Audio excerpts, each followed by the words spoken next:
أعوذ بالله من الشيطان الرجيم. بسم الله الرحمن الرحيم. الحمد لله رب العالمين، والصلاة والسلام على سيد المرسلين وعلى آله وصحبه أجمعين.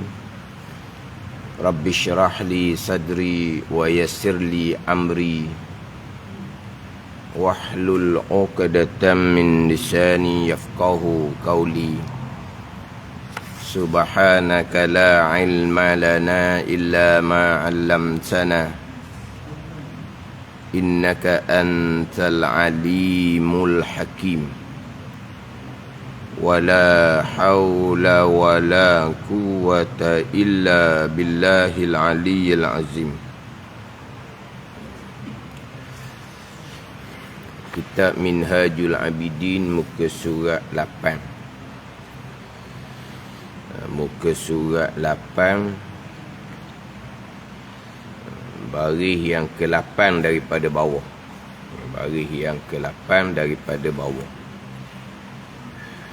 Qala al-muallifu rahimahullahu ta'ala wa nafa'ana bi'ulumihi amin. Kedua, tafwid, yakni menyerahkan diri. Tafwid yakni menyerahkan diri pada segala kebinasaan. Pada segala kebinasaan.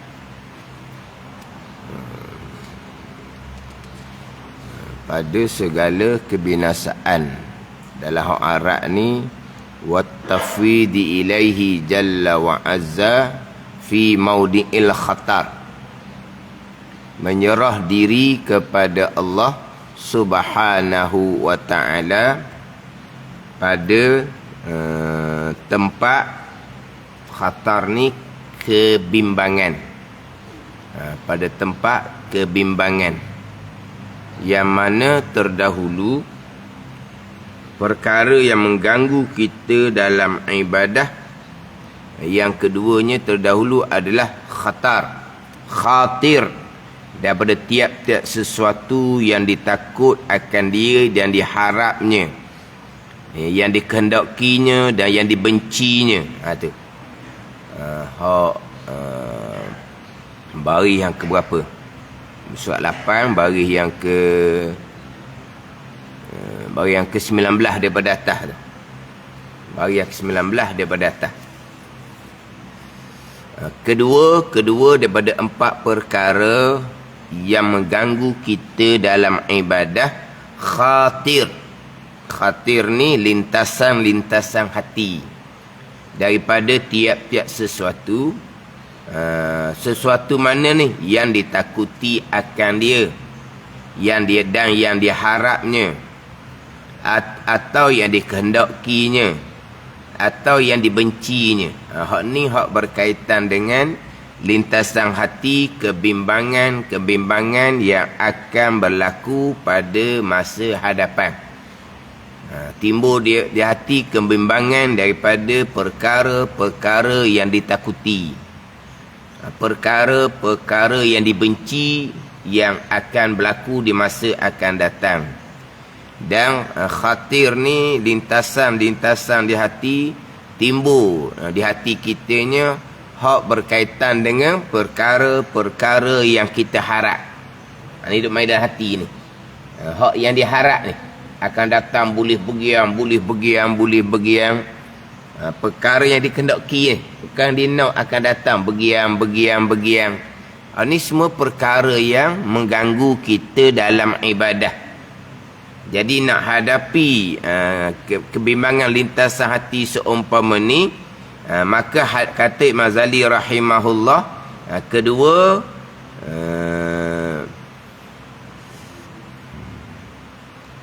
tafwid yakni menyerah diri kepada Allah subhanahu wa ta'ala pada segala tempat kebinasan, tempat kebimbangan tadilah. perkara-perkara yang berlaku di masa akan datang. Kan kita kan akan datang, diri kita, keluarga kita.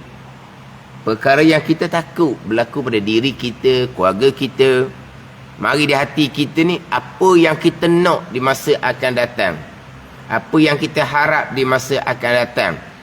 Pada diri kita dan apa yang kita harap di masa akan datang kepada keluarga-keluarga kita contohnya. Ini semua mengganggu kita dalam beribadah kepada Allah. Maka untuk menempuhi lintasan hati seumpama ni, hadap dengan tafwid, kata Imam Ghazali, serah bulat-bulat kepada Allah Subhanahu wa ta'ala. Sebab apa? Sebab ilmu kita tak sapah. Di tafwid ni lebih tinggi daripada tawakul. Tawakul yang kita yang terdahulunya hak berkaitan dengan rezeki. Hak ni kebimbangan yang paling besar kita dalam hati kita bab rezeki. Kita hadapi dengan tawakul. Bergantung kepada Allah Subhanahu wa ta'ala serta kita buat asbab. Bergantung kepada Allah serta kita buat asbab, itu tawakul. Adapun tafwid ini kita serah bulat-bulat kepada Allah. Sebab di masa akan datang tu, di luar daripada pengetahuan kita, ilmu kita tak capai. Terkadang perkara yang kita takuti, bukan kita bimbangi, tak berlaku-berlaku pun. Terkadang perkara yang kita harap, kita angan, tak sampai masa tak tercapai pun. Jadi mana apa ni? Tak ada faedah lah. Untuk pada masa sekarang, kita atur kehidupan kita molek atas jalan syariah kitanya, ikhtiar dan usaha. Kita atur jalan molek. Tapi masa akan datang, kemungkinan apa yang kita ikhtiar usaha tu, kemungkinan berjaya, kemungkinan tidak berjaya. Jadi hak akan datang serah bulat-bulat kepada Allah. Sekarang kita atur kehidupan kita molek atas jalan ikhtiar usaha. Untuk sekarang ni kita tawakul, berserah kepada Allah Subhanahu wa ta'ala. Kita buat sebab molek. Tapi di masa akan datang, apa yang akan berlaku, tak tahu kitanya. Jadi kalau kita letakkan hati kita kebimbangan pelbagai, ini semua mengganggu kita dalam ibadah.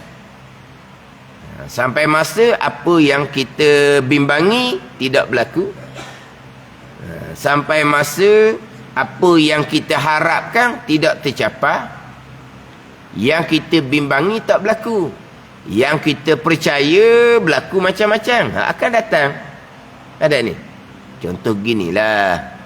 Kita dengan anak-anak kita aturlah kehidupan molek, kehidupan agama.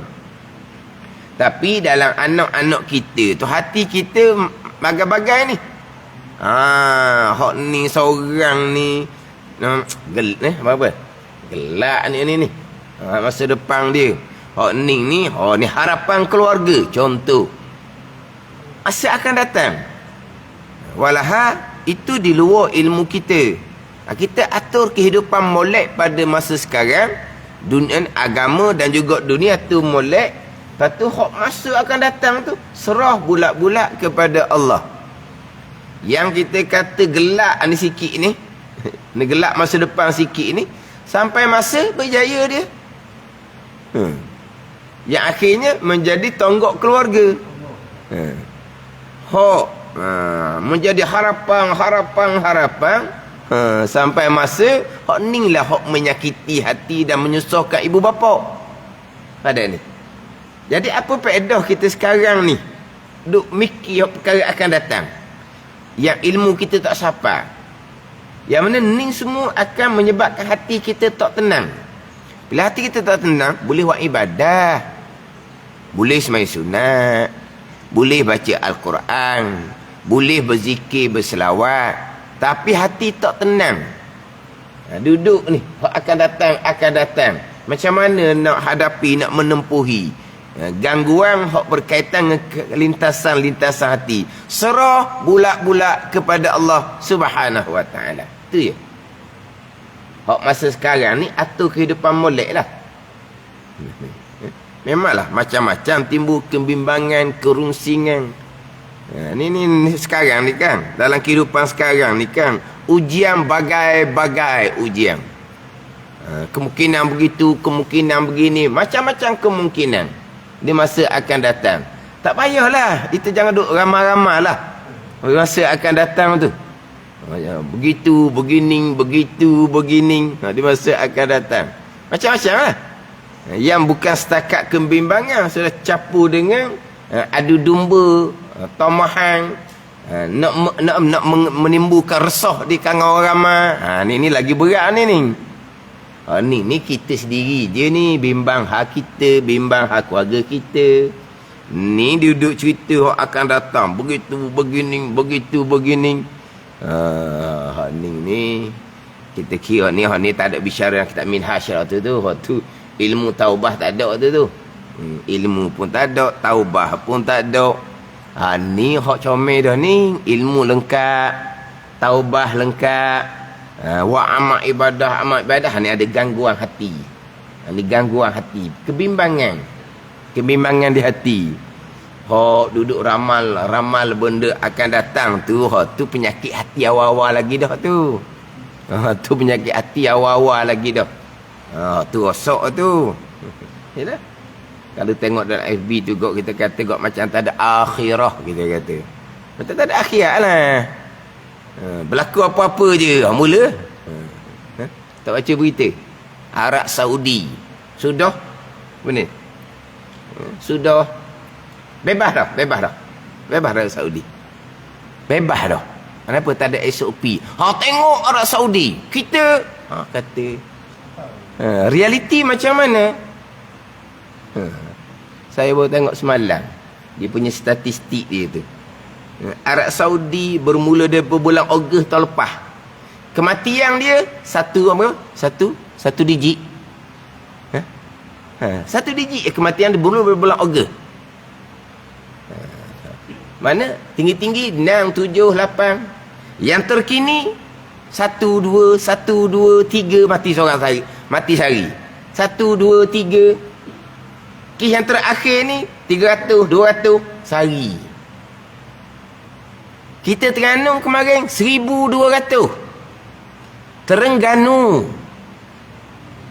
Rekod tu kita paling tinggi 900 je. Tak pernah capai angka 4 digit Terengganu kita ni. Kemarin 1,200. Jadi bunyi Arab Saudi sudah mana tak ada SOP apa semua. Maka bila kau Malaysia ni 30,000 kan, 30 lebih, turun 28, 27, naik 33.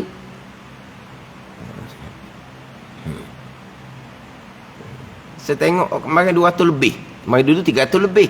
Arab Saudi satu negara ada ni. Jadi dia banyak nak menghasut.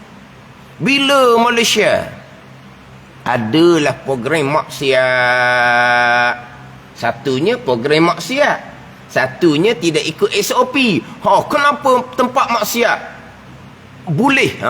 Siapa kata boleh? Kenapa masjid? Dia mula nak menghasut.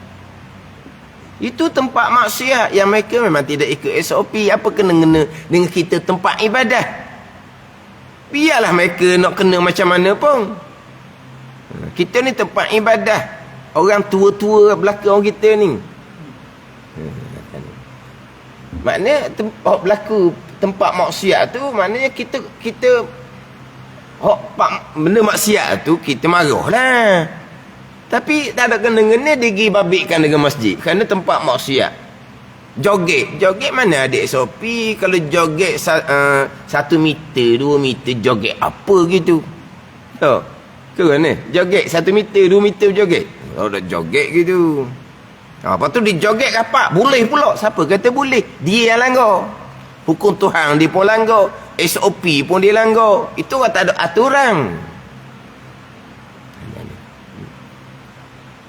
Dah tengok Vietnam. Negara yang cukup aman. Ingat dah Vietnam dahulu. 120,000 sehari. Naik 130,000. Kemarin 140,000 sehari. Brunei kan? Brunei kan bersih kan? Sekarang beribu sehari. 4,000 sehari. Ini semua ujian daripada Allah Subhanahu wa ta'ala. Benda yang kita tak nak kira hak akan datang. Untuk hak akan datang, tafwid serah kepada Allah. Untuk pada masa sekarang, kita atur molek zahir batin. Kena standby belaka kita ni. Hak zahir. Hak batin ni. Hak batin ni. Kena kuat. Redha kena kuat. Sabar kena kuat. Apa? Kita hidup di akhir zaman. Ujian agama yang paling besar sekali. Jadi waktu tu dia tak nak bicara waktu dia langgar habis hukum hakam. Tapi nak ceritanya macam nak bela apa? Bela masjid. Alhamdulillah lah. Tempat kita lah tempat yang paling tenang, yang paling selamat. Tempat paling tenang, paling selamat. Tu pun kadang-kadang takut lagi orang nak mari. Tak sungguh. Orang-orang yang kadang-kadang ahli tetap Jumaah pun ada kadang dia kata anak di KL tu ayah mak nak pahala 27 dah. Berjemaah lah mak dengan ayah boleh 27 dah. Dia boleh 27 dah. Lepas tu hok kuliah standby belaka dah. Tengok FB sudahlah. Jadi tak mari majlis surah lah orang tua tu sekelamin. Dah apa? Nung anak-anak duk bimbang dia kata. Tu atas masing-masing lah. Dia kata boleh berjemaah dah. Anak-anak dia kata pahala 27 dah. Kan berjemaah di mana-mana pun pahala 27. Makmum seorang pun pahala 27. Tapi nisbah dengan tempat masjid, fadilah tempat. Nisbah dengan makmum ramai, tu fadilah lain pula. Nisbah dengan langkahan kita ke masjid, tu fadilah lain pula. Iktikaf pula, tu fadilah lain pula. Tapi nak ceritanya dalam keadaan mana tenang di masjid surah ni pun ada lagi orang yang takut, bimbang. Tapi itu dia adalah dia punya alasan dia tu. Tak ada lah kita nak kata ke dia tu takut ke makhluk, bukan. Tapi nak ceritanya dalam keadaan seumpama tu pun hok duduk bising-bising sangat tu. Orang tanyalah duduk bising-bising, orang tanya, awak duduk bising-bising ni subuh mari masjid tau. Orang balas balik. Kenapa? Kalau saya tak mari ke masjid subuh, saya tak boleh nak komen ke masjid. Orang berjawab, tak boleh lah, kamu bukan ahli masjid. Barulah dia senyap. Dia tanya subuh, dia tanya Jumaat. Tanya Jumaat, dia kata mari ya. Awak Jumaat mari masjid ke tak? Jawapan mari ya. Dia tanya subuh. Tapi memanglah kita akan timbul bagai-bagai kebimbangan. Hak akan datang, kita taufiq serah bulat-bulat kepada Allah Subhanahu wa ta'ala. Pada masa sekarang ni, kita atur kehidupan diri kita, keluarga kita. Zahir batin. Ini bukan zahir saja ni, zahir batin. Dengan ujian-ujian daripada Allah Subhanahu wa ta'ala akan timbul bagai-bagai kemungkinan ada bagai-bagai. Tapi tak payahlah kita nak ramah, nak cerita benda-benda yang di luar ilmu kita. Di luar ilmu kita. Tak sah doktor tu. Cerita-cerita yang tak tahu mari mana punca. Kita kena kembali kepada Allah, berdoa kepada Allah Subhanahu wa ta'ala. Ini ujian satu dunia. Ujian satu dunia. Semua orang menempuhi. Terengganu 1,200. Tu pun ia kedok dah tahu tu. Berapa angka tu ia kedok. Takut angka sebenar berlipat kali ganda pun tak tahu. Sebab sekarang ni orang demam duduk rumah je, tak pergi cek-cek dah. Demam duduk rumah. Jadi kalau dia positif pun tak ada dalam angka. Tak ada angka. Yang pasti positif pun, yang kontak rapat pun tak ada swab. Duduk rumah lah masing-masing. Jadi angka sebenar tu. Mana kemungkinan lebih ramai lagi hak tidak masuk dalam hak dia punya statistik itulah. Ada ni. Itu kemungkinan belaka. Ujian daripada Allah Subhanahu wa ta'ala. Cuma Allah uji itu maknanya walaupun banyak, walaupun mudah merebak, tapi kesan dia itu tidak seberat. Hak macam hak dahulu kan, dahulu berat kan. Dia panggil apa? Delta tu kan. Merebok dia tak cepat mana tapi dia berat. Sekarang ni hak baru ni merebok cepat tapi alhamdulillah tauhid jadi tak berat. Tapi tak berat pun 780 orang sehari mati sekarang ni. Ni tak, tapi tak seberat hak dulu. Hak dulu 300-400 sehari mati. Okey, belah-belah ribu, 20,000 je. Tapi Tuhan bagi gitu, maknanya Tuhan ujian tu mana boleh lah kita hadap.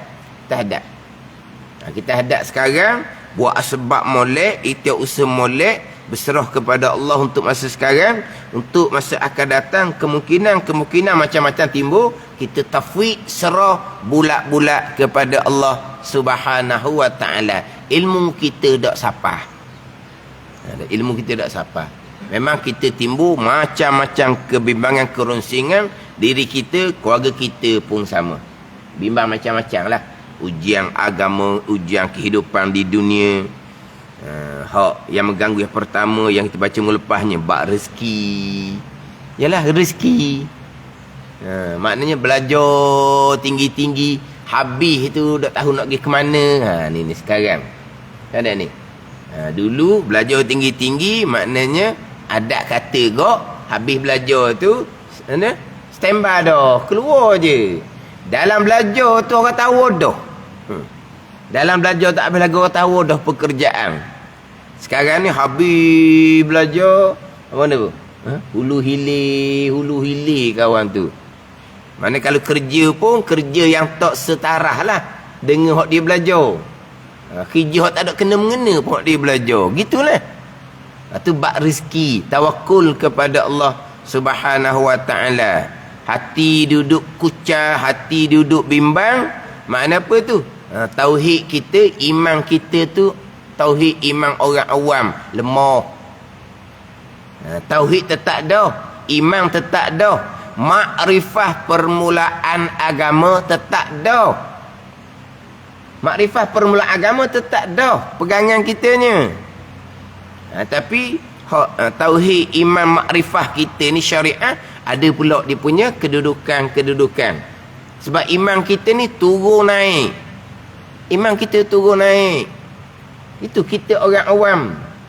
Tapi hati kita memang duduk kucah ni, mikir pekerjaan anak-anak ni macam mana. Tidak mentauhidkan Allah ke, tidak beriman, tidak makrifah ke, hak tu tetap dah. Kan sebab rezeki Tuhan telah tetapkan pada azal, hak tu pegangan kita dak gerak dah. Pandai ni, tu pegangan kita. Segala-gala telah ditetapkan pada azal. Dan persoalan rezeki telah dijamin oleh Allah Subhanahu wa ta'ala. Dah tak percaya kepada jaminan Al-Quran? Orang yang beriman pastilah percaya kepada jaminan Al-Quran. Tetapi kenapa hati kucah? Dia panggil orang lemah. Iman kita lemah, kita banyak dosa. Jadi iman kita lemah lah. Bukan tak ada makrifah. Jangan gi capu siapa ke menafikan iman, menafikan tauhid, menafikan makrifah. Tu pun orang noh tu. Tu pun orang noh. Dah hati duk bimbang, dia kata bab rezeki, tidak beriman rezeki daripada Allah. Beriman rezeki daripada makhluk. Siap lah gitu. Memang kita beriman rezeki itu daripada Allah. Yang ada di tangan kita rezeki daripada Allah. Bila masa Allah tarik kembali hak dia, hilanglah rezeki kita, pemilikan kita hilang. Kita beriman sebab apa? Tak ada bahagian tu lah. Tapi kenapa marah? Kenapa mengamuk? Marahlah sebab orang ambil secara yang tak betul dengan syarak. Kita marah pada perbuatan jahat tu, kenapa tak marahnya? Orang curi barang kita, tak marah? Marahlah. Sebab apa? Tuhan larang, Tuhan dosa besar seumpama tu. Memang kita marah. Budak marahnya. Hilang barang, marah, ngamuk.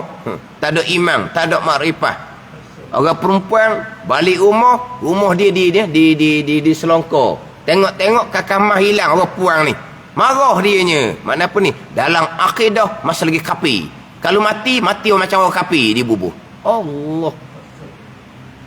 Ke makji mana kalau balik kakamah hilang, senyap je.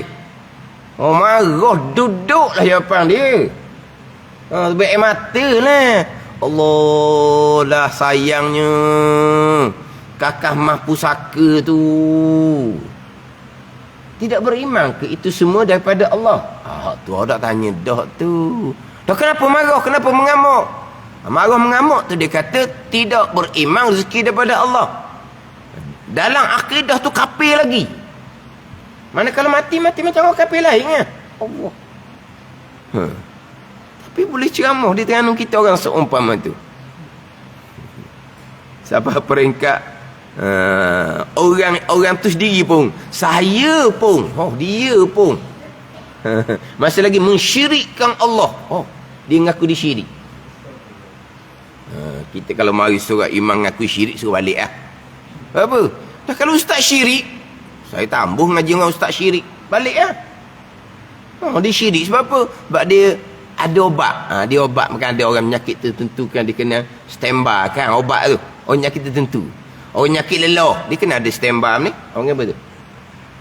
Kurang ni. Jadi kalau tak ada hak tu, tinggal hak tu, kau nanti Allah tak ingat nak bawa. Kalau bimbang dah. Makna apa tu? Berpegang. Bukan kepada mana berpegang di akidah. Obat itulah yang menyelamatkan kita selama ni. Tidak berpegang Allah lah. Maka saya ni pun masih lagi syirik. Dia gitu, syirik. Kita pula terima pula nak ngaji dengan orang syirik. Ni karut-marut belaka ni. Ni karut-marut belaka. Ni. Hak biasa saya dengarnya menafikan tauhid seseorang, menafikan iman seseorang, menafikan makrifah seseorang. Pertama kali dengar, maknanya dia sendiri pun masih lagi mensyirikkan Allah Subhanahu wa taala. Dia kita kena beringat dalam bab ni syirik, bab kafir pun kena beringat. Jangan. Tu kena beringat tu. Sebab Nabi bersabda ayyuma rajulin qala li akhihi ya kafir faqad ba'a biha ahaduhuma. Hadis Bukhari Muslim. Mana sesiapa pun yang berkata pada saudaranya wahai kafir, mung ni kafir ni, mung ni syirik ni. Sebut kata syirik, walaupun syirik banyak kategori, kena pada syirik yang besar. Syirik yang besar kafir lah. Dia ada syirik kecil, syirik khafi, riak, ujub. Tapi kalau sebut kata syirik, tak sebut syirik mana, walaupun ada beberapa kategori, dia akan pergi pada syirik hak kafir. Jadi siapa yang kata pada saudara dia kafir, maka sesungguhnya jatuhlah dengan kekafiran tu ke atas salah seorang daripada keduanya. Pada ni. Mesti daripada dua orang tu ada kafir seorang. Sama ada yang dikafirkan memang dikafir sungguh, okey dia kafir. Tapi kalau yang dikafir, yang disyirik itu tidak kafir, tidak syirik, yang mengkafir itu jatuh kafir, yang mensyirik itu jatuh syirik. Man kafara mu'minan faqad kafar. Siapa yang mengkafirkan orang mukmin, sesungguhnya jatuh kafir dah atas orang yang mengkafirkan orang mukmin tadi. Baik. Jangan mudah-mudah. Ini salah pengajian belaka ni dicampur aduk. Pegangan bab pegangan. Tasawuf hakikah bab tasawuf hakikah. Memang tetap kita gitulah orang awam ni bab rezeki tak nak lari dah. Tapi kita insaf dirilah. Kita kenal diri kita. Hak bunyi kuatnya sini di lidah, bukan di hati. Duk bimbang macam-macam lah. Nak ngaji agama, nak makan apa? Macam tu duk pondok lah. Duk pondok, nak makan apa? Biasalah. Kafir. Walaupun pergi Mekah beberapa kali pun kafir tu. Apa ni? Bukan anak nak pergi pondok. Cucu nak pergi pondok pun tok sibuk. Tak okey. Ustaz, anak saya tu nak atau anak dia pergi pondok. Apa je? Doklah warna pula. Bukan anak dia pun, cucu dia je, biar ayah dia lah. Yang anak dia tu jadi minat nak ngaji, ayah lah. Anak ni kira berkeluarga dah, tapi ayah ni dah ajak anak dia minat belajar. Bila anak minat belajar, anak pun nak atur pondok anak dia tu pula. Tak okey pula jadi sibuk. Dia tanya dengan saya ni ngaji pondok. Saya ngaji pondok, dia tanya saya, Ustaz, anak saya tu nak hantar anak dia pondok, Ustaz. Dia apa? Dia tanya dengan saya ngaji pondok, tak munasabah langsung. Jangan tanya saya, tanya orang lain. Dia tanya saya ngaji pondok. Sebab anak dia nak hantar cucu dia ke pondok. Jadi tanya, hok ngaji pondok. Tak kenalah dia tanya tu. Lagipun bukan anak dia pun. Cucu je. Dia bimbang buat apa? Habis makan apa? Kerana ilmu salah macam mana dia ngaji dengan saya. Bukan abad ilmu. Nak makan apa? Gitulah. Macam sekarang lah. Saya makan apa sekarang ni? Nasi makan, burger makan belaka. Tak makan apanya. Tak mewah pun boleh makan lah. Makan tu terlebih dah. Terlebih dah. Marah dia orang dah. Lah. Pergi hospital duk nasihat. Nak makan lebih tu. Nak makan apa mana? Makan pun lebih dah. Makan lebih dah.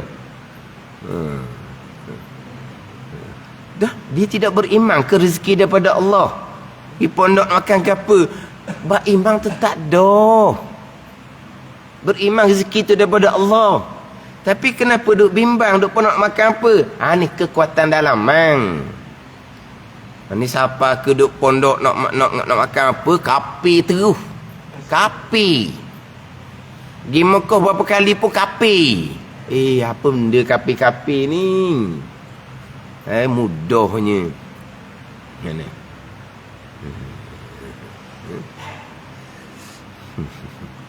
Dia bukan kata orang lain. Ngaji pondok pun anak tidak tahu pondok. Tunggu. Lepas tu kenapa? Dia ngaji pondok. Kadang-kadang buka pondok. Orang luar mari ngaji pondok dia. Anak dia di atas sekolah. Dia tak tahu pondok. Pada ni. Itu atas masing-masing lah. Tapi kenapa gitu tu? Persoalan besarnya, persoalan rezeki lah. Itu persoalan besar. Jadi kalau mengkapirkan mudah-mudah gitu kok, mana orang yang beriman? Tak ada lah orang beriman. Orang kafir ni semaya bang tak ada guna dah. Orang kafir semaya bang tak ada guna. Tak ada akan terimanya. Bukan kalau kafir ijma' ulama' kena qadha' semaya puasa tu. Bukan tak percaya kepada jaminan Al-Quranul Karim. Tapi nak cerita hati kita tu. Hati kita. Waktu dalam kitab hikam tu. Ibn Attab mengatakan ijtihaduka fima duminalaka wa taqsiruka fima tuliba minka dalilun alam timasil basirati minka.